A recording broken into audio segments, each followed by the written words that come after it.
بسم اللہ الرحمن الرحیم۔ السلام علیکم بچوں، کل ہم نے 7ویں جماعت کی نظم پرندے کی فریاد پڑھی تھی۔ آج ہم اسی کو آگے پڑھیں گے۔ بچوں کل ہم نے جہاں تک پڑھا تھا آج اسی کو آگے سے پڑھیں گے۔ آتی نہیں صدائیں اس کی میری قفس میں، آتی نہیں صدائیں اس کی میری قفس میں، ہوتی میری رہائی اے کاش، ہوتی میری رہائی اے کاش میرے بس میں۔ علامہ اقبال صاحب اس شعر میں فرماتے ہیں، پرندہ خیال کرتا ہے کہ اب میں مدت سے پنجرے کی قید میں ہوں اور مجھے اب اپنے گھونسلے جو میرا آشیانہ ہے کوئی خبر نہیں آتی، اور اگر میرے بس میں ہوتا تو میں قید سے خود ہی رہائی پا کر اپنے گھونسلے کی طرف لوٹ کر جاتا۔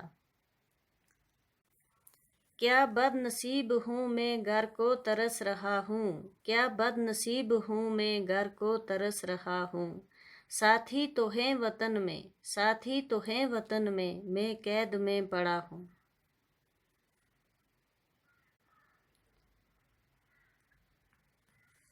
علامہ اقبال صاحب اس شعر میں فرماتے ہیں، پرندہ افسوس ظاہر کرتا ہے کہ میں کتنا بد نصیب ہوں، کہ میں کتنا بد نصیب ہوں کہ اپنا وطن ہونے کے بعد بے وطن ہو کر اس قید میں اپنے گھونسلوں کے لیے ترس رہا ہوں، اس قید میں اپنے گھونسلوں کے لیے ترس رہا ہوں، جبکہ میرے ساتھی آزادی کے ساتھ باغ میں گھومتے پھرتے ہیں۔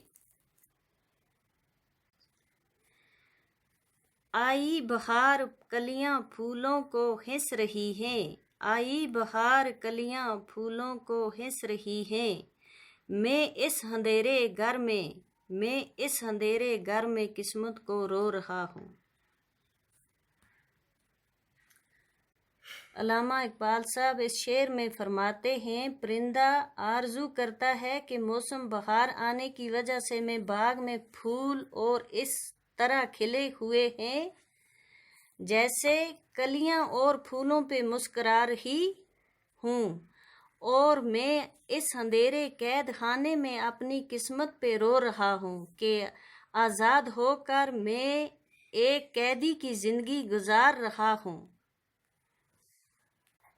چلو بچوں آج کے لیے اتنا ہی کافی ہے، باقی کل پڑھیں گے۔